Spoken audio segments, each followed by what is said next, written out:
everyone, it's Millie. It's Gabby. And welcome back to another week of Change by Degrees. We're back with our summer series, and to kick us off, we have a great interview, and Gabby's going to tell us all about our first guest. Yeah, so our first guest is someone super special. I've known her since I was in, I want to say 8th grade. And she's been a friend and a mentor and someone I just really look up to. I love her so much. So Lana Jackson, I'm just going to read her bio from her website because honestly, she words it better than I ever could. So Lana Jackson is an experienced wardrobe stylist with 3 degrees in fashion design, product development, and art history. Committed to supporting women-owned enterprises, Lana is a member of The Wing, a mid-stage investor in Darling Media, and former fashion contributor to Verily magazine. While building the storied life, she successfully launched and maintained her personal styling and image consulting firm. She currently resides in Washington, D.C. Just like you've heard, she's an amazing person. We're so excited of the opportunity we had to talk with her, and we hope you guys can get something from this as a fellow creative. So make sure you check out the show notes for all that information, and we hope you enjoy the interview. So Yolanda, thank you so much for joining us today.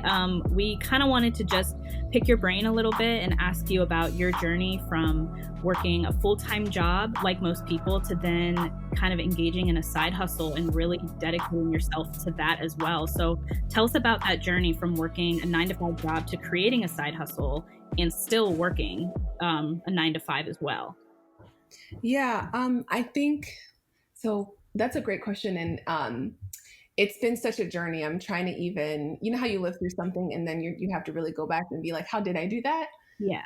Yes. And I am still doing it too. So I think for me, so I feel like I've had 9 lives, honestly. And I started out after high school. Moved to LA, I studied fashion, came back home, got another degree in art history, started working in like the museum world a little bit, and then ended up working in the government, working for the Department of Defense and Finance, which I'm currently doing. And I have other interests working on the story life and talking about fashion brands and their stories. And realizing like later that I wanted to have that creative outlet. And so I feel like it's almost, it's hard to balance all of that, like emotionally, mentally, physically, financially. And it's hard for everybody, I feel like. And some people make it look easier to kind of have a side hustle and work full time. And some people have really been open about how hard it is. So for me, I think it became a necessity to do both, simply because I do not enjoy my work. I have a like. I was just talking to somebody on the phone before this, and explained to them, because I live in DC, that most people in this area work for the government. You know, it's like being in Nashville and like being a musician. It's just like most people are. And it's the nature of the culture there. So working for the government, while it may seem impressive to other people, is what we do here. And also it's, for me, very hard. I don't have, for so many years, I just felt like so emotionally cut off from my creative side. Going to work every day and being in an environment that's so rigid, and so spending so much time in my mind with numbers and math, and people want to talk about congressional budget cuts all day and they're like thrilled to death about it. It's just like I was at a certain point in my 20s, like around the time I met Gabby. I was like, I'm sad and I don't feel like I can breathe sometimes. And I would wander from conference room to conference room, and I would just cry and I would pray. And I just didn't know what was wrong with me, because I was like, I don't belong here. Like, this is definitely not for me. But I got this job, and I had just finished college, and I was like, I have a clearance. I'm getting really paid very well. It's helping me. It's helping my family. But I got to figure out a way to get out of this. And so for me, like getting the side hustle and balancing those two became sort of a agent of necessity. And it's hard to do both, but I found that the joy that I would get from writing for my blog and reaching out to people and doing interviews like this and learning new things and like being able to like have a little bit of a self-expression, like um, gave me some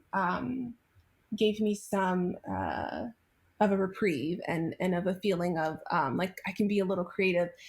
That part of me doesn't get to eat, doesn't get to see the sun, doesn't get to go out to play a lot. And so I was like, I gotta do this. So yeah, I don't know if that like was like a long-winded way to answer your No, yeah. question, but yeah, just I have to So do good. it. That's the first time I've heard your story, and it's really inspiring. I mean, I'm so blessed to have started really young in my passion, and that's a lot of thanks to my mother, who also has all my life had a government job that she has not suffered. I mean, it's been a blessing also. But as she looks forward to retiring, she wants to pursue a creative outlet. And I think your story is really an inspiration of the importance of pursuing, for creative people like us, those outlets and figuring out how to make it profitable, both emotionally and financially eventually. Mhm. So that's amazing. Yeah. Yeah, thank And you. I think also, like, it's really interesting what you said about how you have a creative outlet, and I think most people have something in them that they want to be creative with, but they don't know how. And it's kind of one of those things where we find out, and I think you kind of found out, that what we're created to do and what we're expected to do in society are often two different things. So like you said, living in DC, it's one of those things where you're expected to do certain things. If you work for the government, that's like peak, like that's like peak success, that's what you're supposed to be doing, that's a really great job, you're blessed to have it, and that's all true. But at the same time, it's like, also live in this area, like you get burnt out by the time you're 30 or 32 years old. It's really hard to be in this area and try to, I guess, argue the fact that, like, I don't really want to work for the government, or I don't like my government job, or any, even like if it's you're working in like a big company in the city, if it has nothing to do with the government, it's still something that you have to be like, well, you know what? I don't really enjoy it. And I think when people say that in this area, we get a little shocked by it, especially when Mhm. people are like, oh, well, it's just not what I want to do. Like, it's a shock when people are like, I don't care how Mhm. much the paycheck is. It's not what I want to do. It's not feeding me. It's literally like, it's not even benefiting me in any way in my personality. The only thing it's doing is giving me a paycheck. So I think that's really interesting that, and I agree with that. And that I think it's really cool that you were able to take that leap and be like, yeah, I'm still going to work this job, but I'm literally here for the paycheck, and that's it. I don't care about congressional budget cuts at all. Um, Mhm. so I think that's something that, even though it's maybe everyone is thinking it, like, oh, I really hate working this job. Not many people say that, and not many people look inward to say, like, what do I really want to do? Not what I've been programmed or taught from a young age to do, but what do I really actually want to do with my life? And is there something like in me that I can make into a side hustle, or I can make into a business, or I can help other people with that I can use via my creative outlet. So I think that's really cool too. Yeah. And I'm just like so like proud of both of you guys for like leaning into that like now. And I wish that I figured that out sooner. Like it took a long time. It took a lot of therapy, like a lot of prayer and just a lot of time to really like understand that it's that because the reality was like I didn't honestly know why I was crying. Like it's Mhm. so bizarre. Like I would come home and I would tell my sister, I would talk to my family, and I knew that like this was a good job and I knew that it was like helping, but I didn't understand that like it was like my soul was grieving. And we just don't spend enough time, I feel like, with I hate to be like our young people because now I sound like but or especially with like as women, like enough time is not spent on you really understanding what how you show up in the world and what it is you need to feel like a sense of like joy and pride and accomplishment. And there's too much expectation on how what you're supposed to be and how you're supposed to show up in the world and how you should be grateful for X, Y, and Z. And we're just not spending enough time really nurturing like our younger people and nurturing like younger women into if it doesn't feel right for you, like that's okay. And also you can play the man, you know, you can do this job and not, you know, really care about whatever it is. If you just need to show up here and get a check, that too is also admirable. You know, you do your job, you leave. I was listening to Sophia Bush talk. She's just like my spirit animal.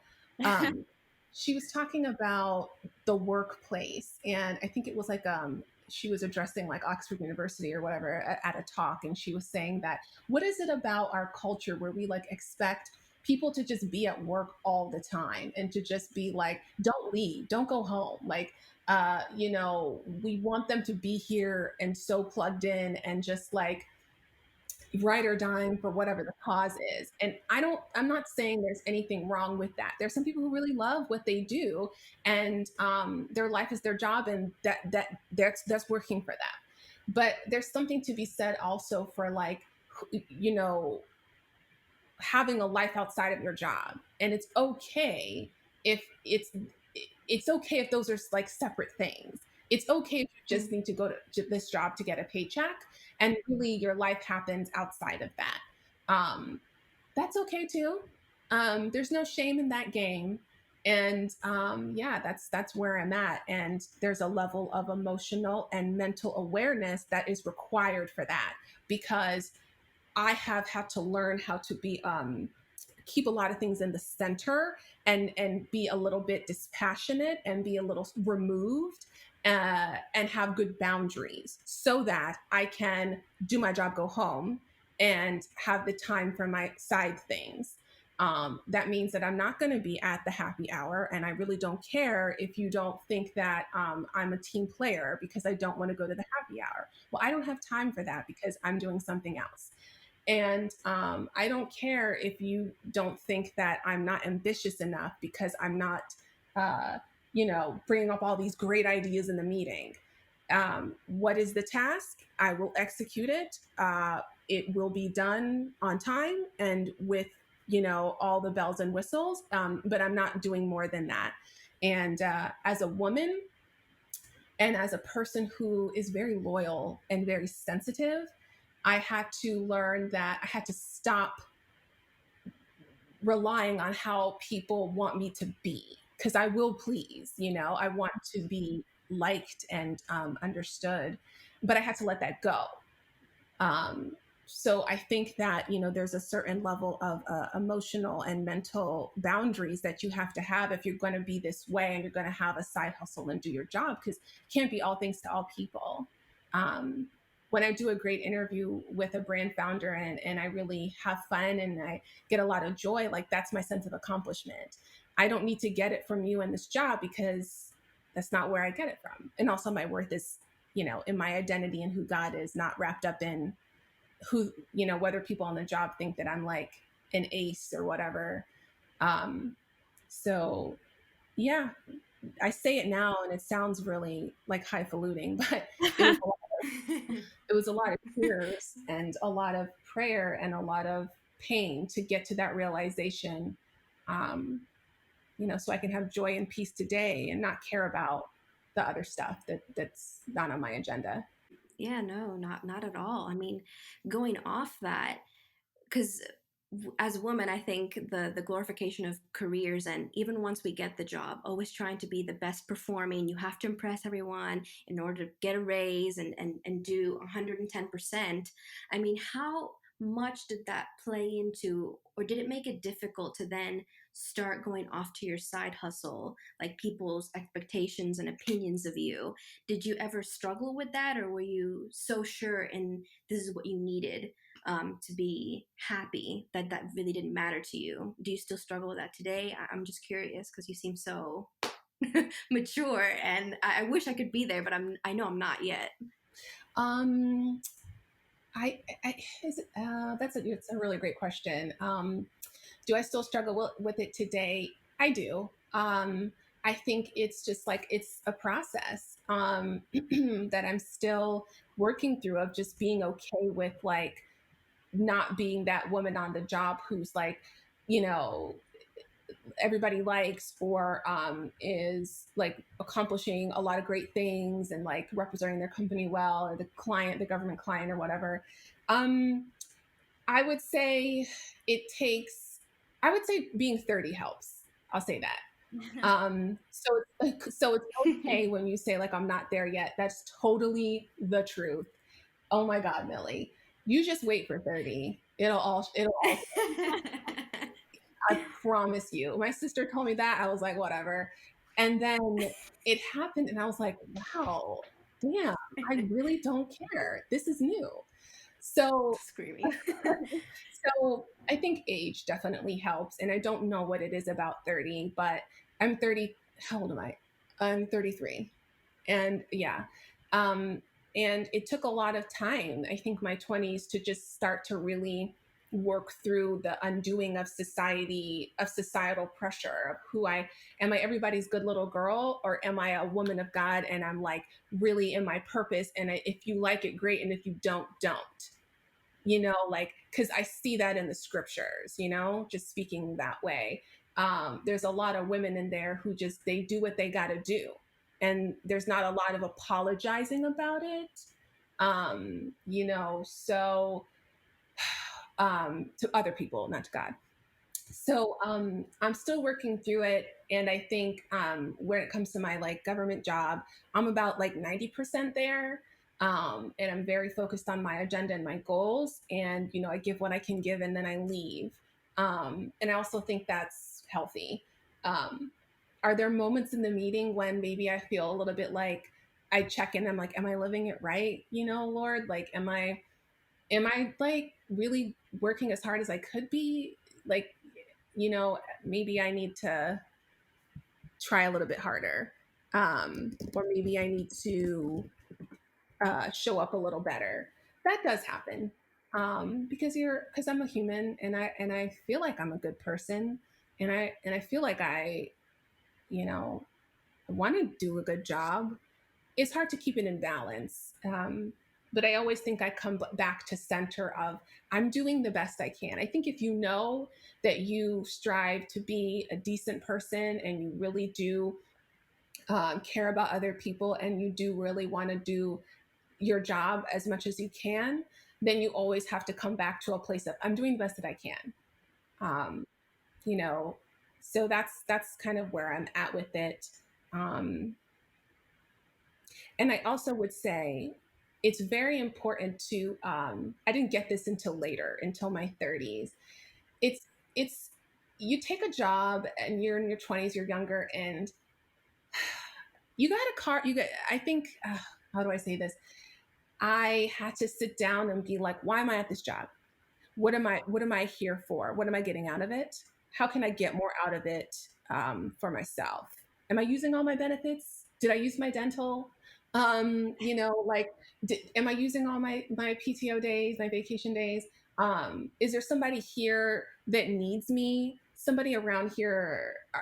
Is there a girl crying in the bathroom? Does she need prayer? Maybe I'm here for that. Um, or is there somebody here I could learn from? Is there somebody here who has something I need? A mentorship relationship, an opportunity to maybe learn a little bit more of a new skill set so I can put that on my resume.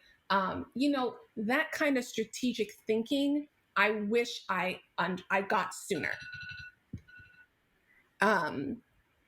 Because no one tells you that.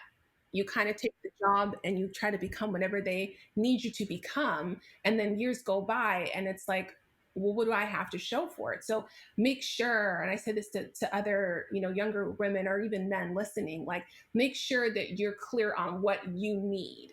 If you're just doing this job at Bank of America because you can save up and then you can move to Tampa so that you can, I don't know, do this other job or be with your girlfriend. If that's your goal, like be clear on why you're there, be clear on what you need to get out of it, be open to what you can give, and like be focused about that because people will pull you in all directions and try to make you into whatever they think you need to be. Um, and I hate to sound so combative. I don't mean to. It's No, just you're not. You're good. I literally had one job the other day. It was a contract job, and I'll just be like really transparent. Like I stayed there for a few months, and I literally walked off that job because it became it just wasn't a healthy place for me. But I remember the first day I started, and the gentleman I was working for, we sat down with another person who started that day as well, and he proceeded to just tell me like who I was going to be to him. Oh, he was going to make me his protege, and he was going to have all these things for me, and I was going to become this person to him. And I was like, wow. Um, are you serious? Like in my like in my younger days, I would have been like, okay, absolutely. But I wanted to laugh, and then I was mad. So I said very kindly and very diplomatically, I said, thanks, but I already have my own, idea of what I'm here to do. Um, and so thank you, but no thank you. And I'll kind of decide whether that's, something that I want out of our work relationship. And that was that. And he was like, what? And I was like, yeah, like, I, I'm kind, but I'm like, what you're not going to do is tell me who I am and what I'm going to be to you. I will decide if that's what I want.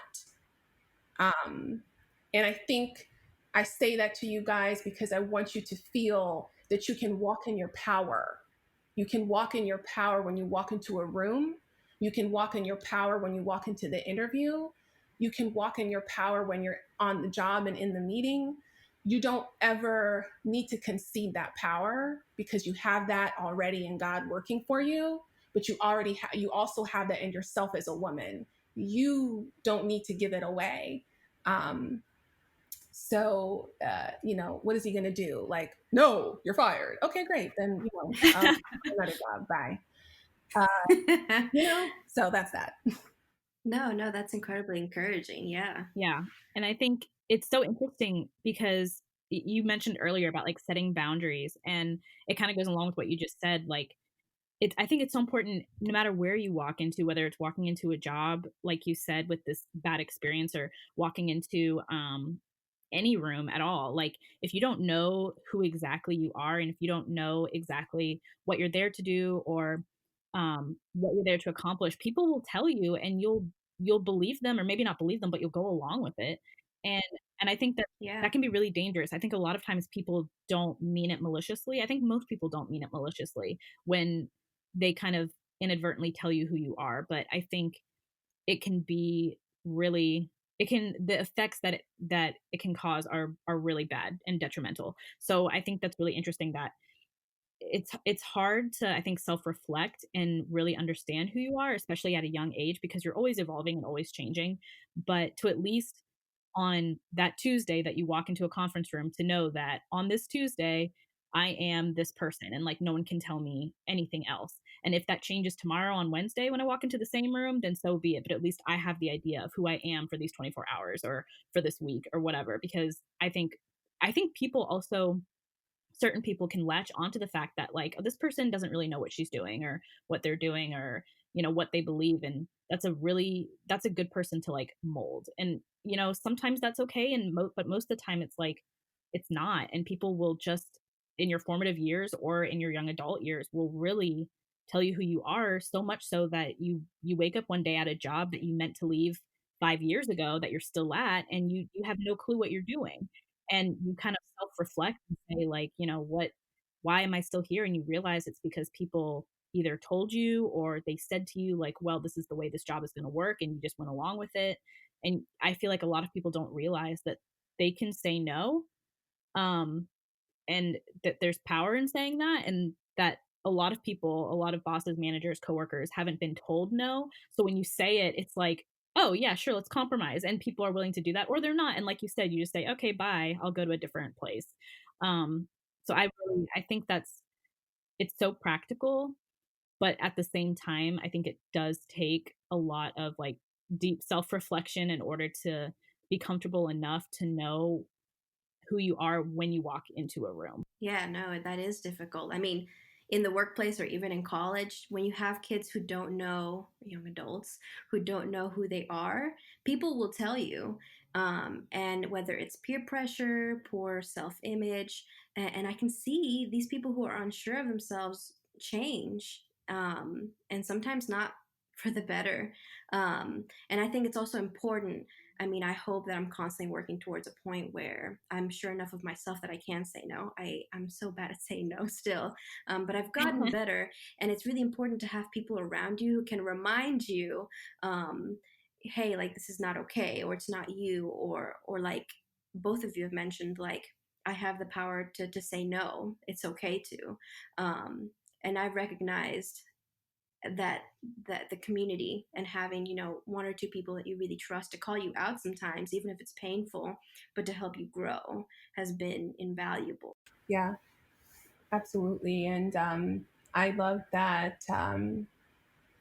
Like for me, I guess that person is like my sister, Jolene, and just, I always say that like siblings are like true life partners, because they're kind of with you for the whole ride. They're with you, before your spouse gets there.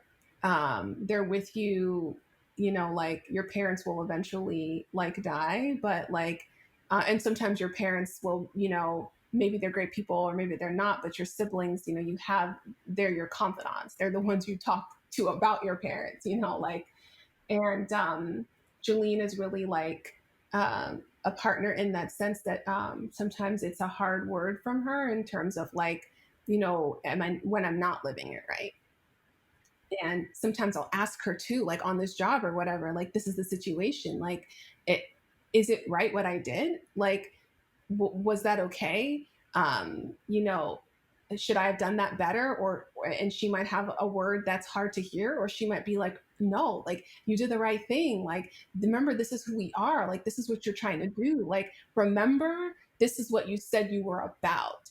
And it's so great and important to have like that kind of person, to be vulnerable with and to be able to say, am I living it right, am I doing it okay, whether that's like a friend like you guys have in each other, or like your siblings, or even just like a therapist. Like, um, I love going to therapy, and I love having that outlet to kind of like, get that feedback on, how I'm managing everything.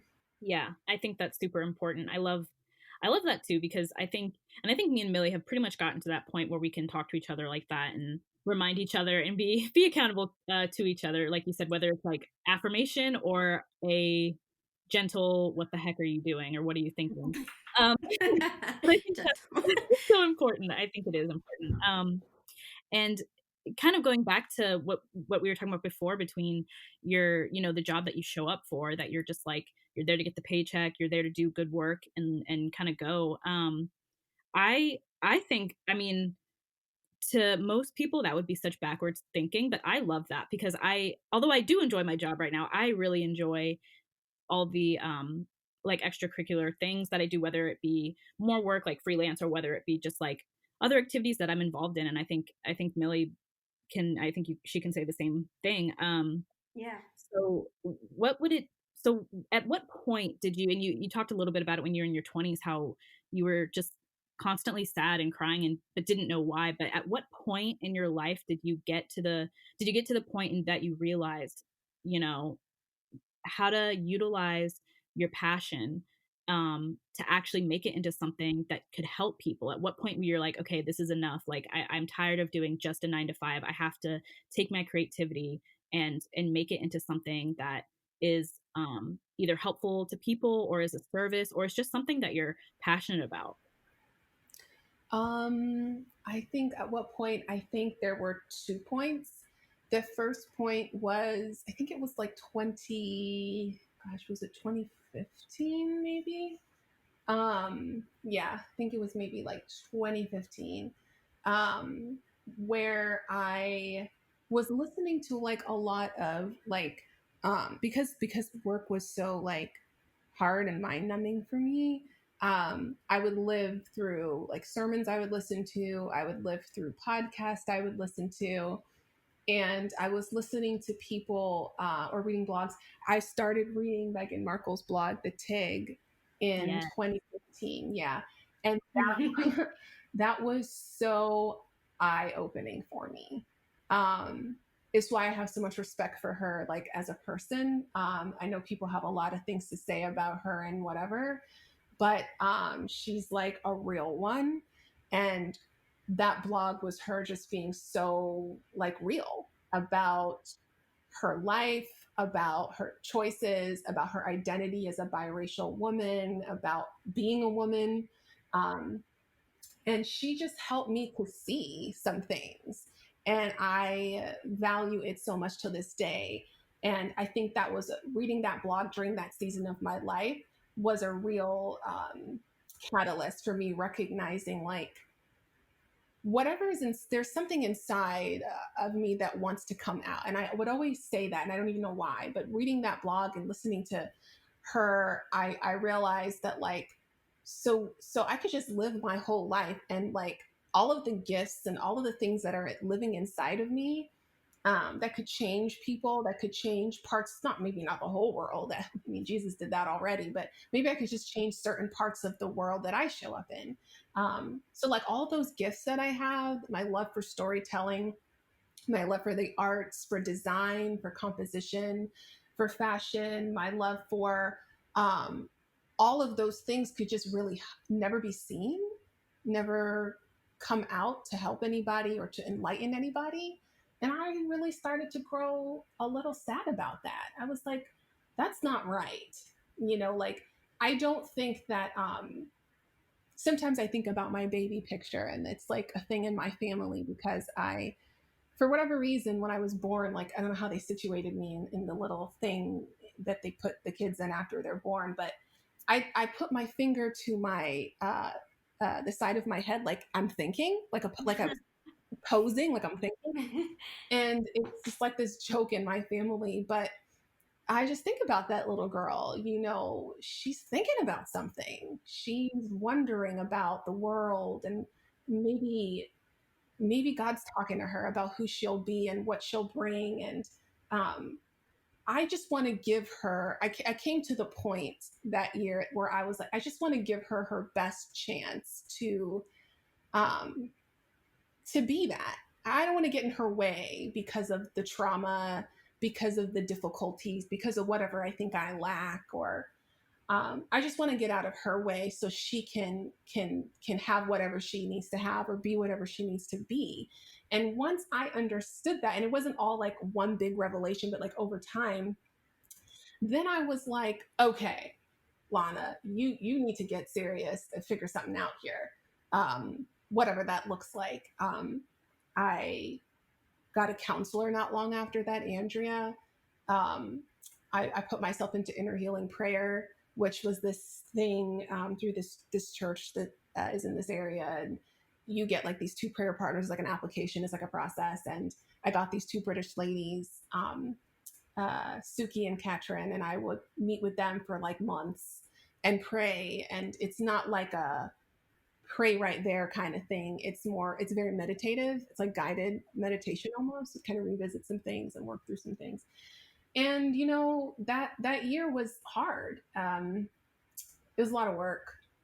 And so that was a pivotal point. I think just the recognition through a lot of voices, of which Megan was one, but there was that pivotal point of I could just live my life and no one would ever know, and like that wasn't good enough for me. And then I think the second point, well, because that point was very magical, like, Yeah. you know, and it was work, it was hard, but it was very magical. Mm. The second point was very traumatic, and that was 2016. And that was really watching the whole world change because of some decisions that some people wanted to make about who our president will be. Um, and that was a real shock to my core. Um, a lot of my relationships changed in the church, out of the church. It was a real reckoning. And when that happens, it's destabilizing. And so what you want to do is be very sad because it feels very apocalyptic. And then you have to get to a place of, okay, so what am I going to do? Well, I suddenly had a lot of time on my hands because I wasn't at the hangout, because I was mad about the people I was hanging out with, right? So, then there was a reclaiming of my time. There was a reclaiming of my purpose, because of the circumstances that we found ourselves in. Had to do a lot of racial identity formation work about who I am as a Black woman. What does that mean? Um, like, and that just even more so catalyzed my need to fight to really to create something, right? Um, because I needed to have agency as a woman of color, as a woman in general. Um, there are a lot of forces that are not that great that are conspiring for my voice to not get heard.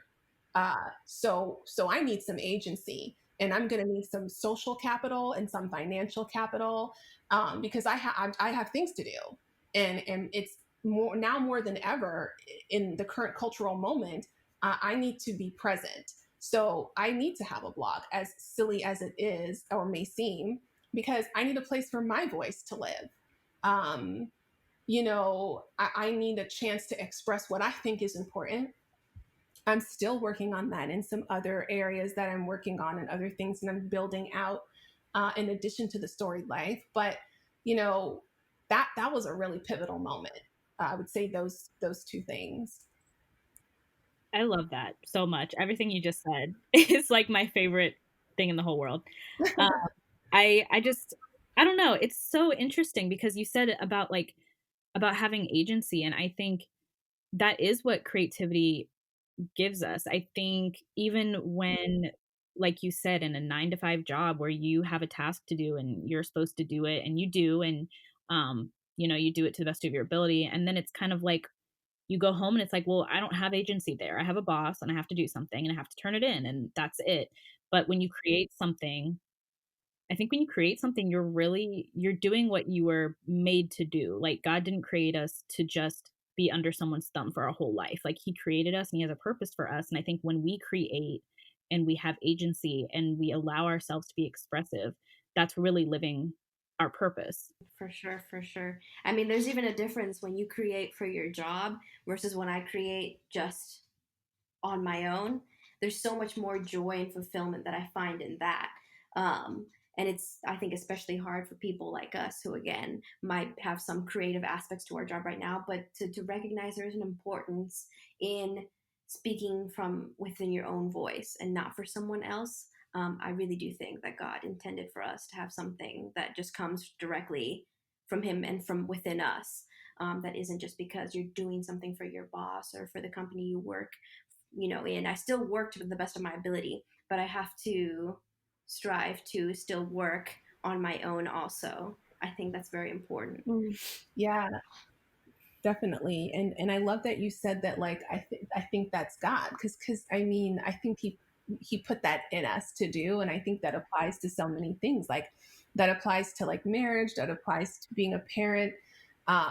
There are jobs within those roles to do, but like there is a work that also God has given you that's inside of you that might just not be for somebody else, but be just for you, because God, you know, when you're being yourself, you're honoring Him. Like, butterfly flutters its wings and flies for no one.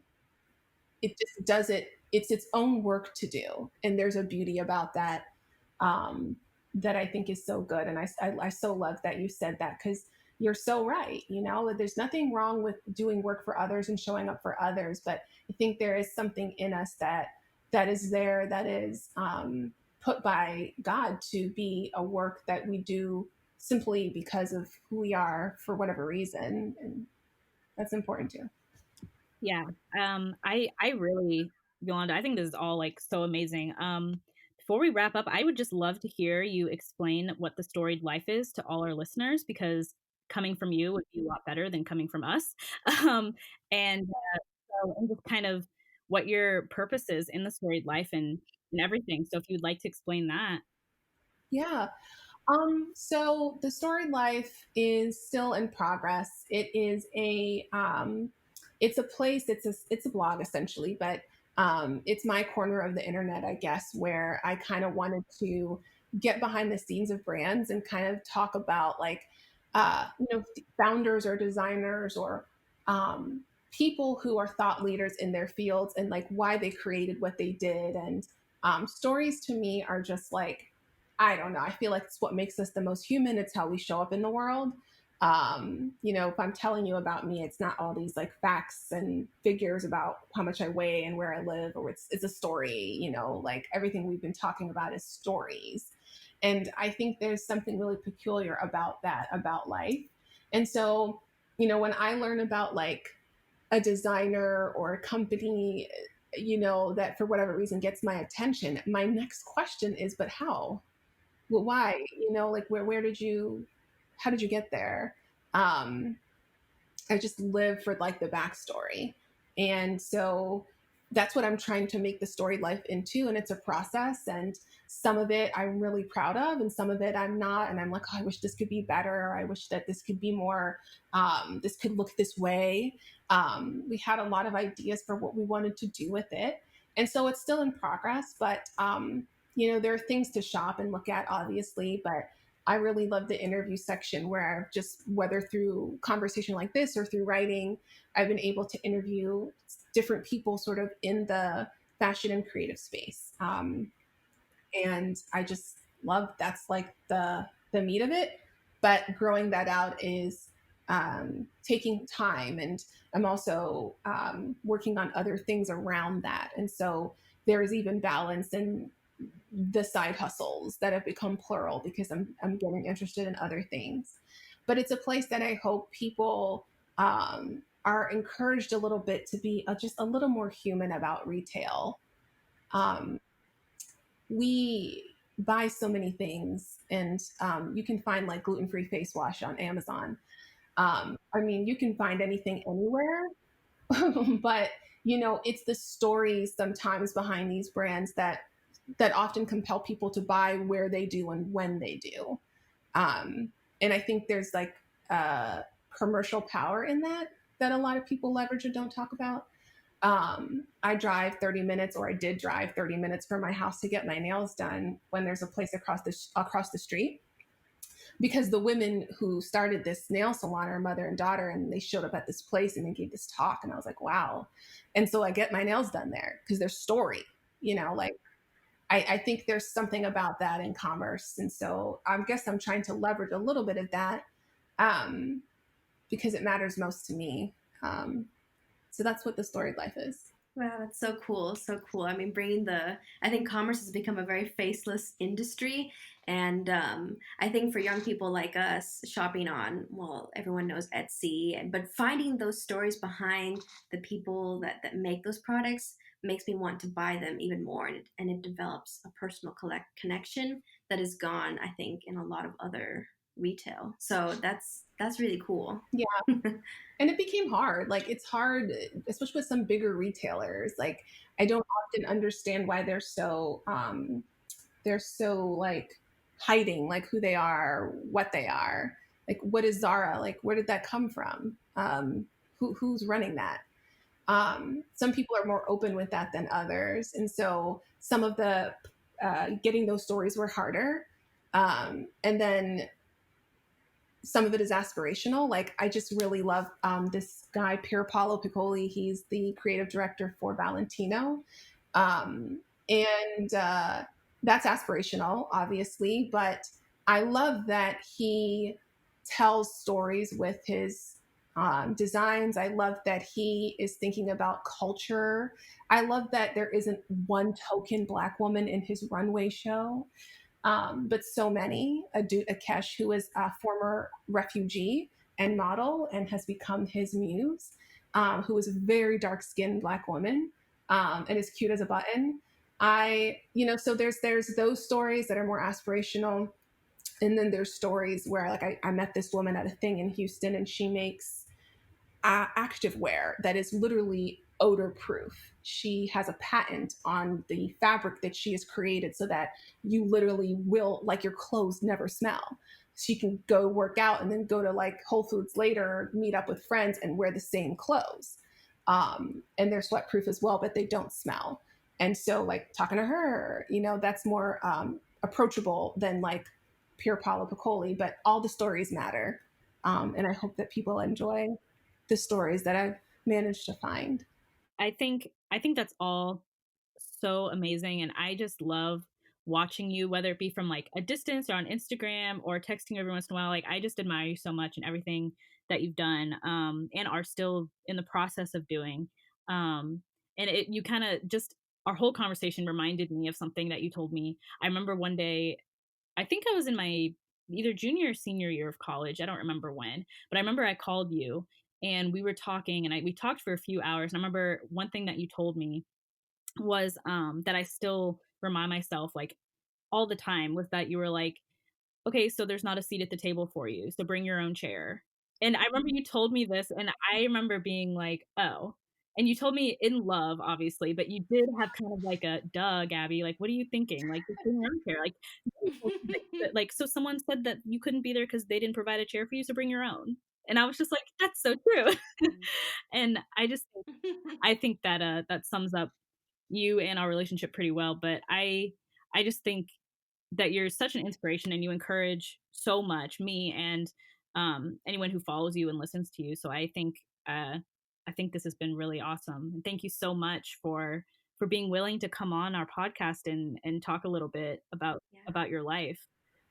Oh, thank you, Gabby. Like, I love you so Mhm. much. I wish you were here so I could give you a hug. And I I don't know. It's weird for me because I admire you so much. I just like I hold you in such a high regard. I just feel like you're what I call an Anne girl. I don't know if I said this to you, but Anna Green Gables is like one of my favorite I know books. it is. And there's some Anne Shirleys in this world, that there. I love listening to you talk, and I love how intelligent you are, and how you know so much about literature, and that I ask you, like I came to you because I was like, I need to understand for colored girls, and Oh I yeah, remember that. that you're like that person that is so wise beyond your years, and I just think that you're so amazing, and so there's so much inside of you. I just hope that everybody that needs to see it gets to see it. And this podcast is dope. You and Millie are so like ahead of your time. You're so intelligent. Um, Thank you. you needed to do this. You had to. This is what I mean when I was like, if you don't, like, what's inside doesn't get to come out. People don't get to see it. Like, you must speak. Both of you are so intelligent and so observational about the world and your own state of life as a young adult, and how others must be feeling, and what must they need to hear, and what could we talk about that would help them. And um, that's just like, you need this. You must do it. Like, I just think there's something about that, and I'm so like honored that you would even ask me to talk to you guys. So thank you for having me, and I just like love you guys. Oh no, thank you for coming Well, of on. course. Yeah. So Yeah, we're so happy that you joined yeah, us. you really are. Like, this has been so awesome. And like, so I mean, I knew you were gonna be great, but you always exceed my expectations. So um No, for sure. Priceless advice. Priceless I advice. promise I don't mean to. I just feel like I'm rambling, but I'm so. no. No, you're so good. So I think, I mean, at least after everyone listens to this, they're gonna wanna follow you and find you. So where can people follow you on social media and find your website? Yeah, so my website is thestoriedlifeco.com. And I'm on Instagram, and it's at Lana Jackson _. Um, and at Facebook, it's at The Storied Life. So yeah, those are the places. And, shoot me a DM, say hello. I'm always open to that. Yes. Awesome. Well, thank you so much for joining us today. Thank you. Yeah. Yes. And It's been so fun talking to it you. was very fun. And we're so happy that you're you're our first guest on for this summer series. So thank you so much, and Yeah. we'll be seeing our listeners and talking to you guys in the next few episodes.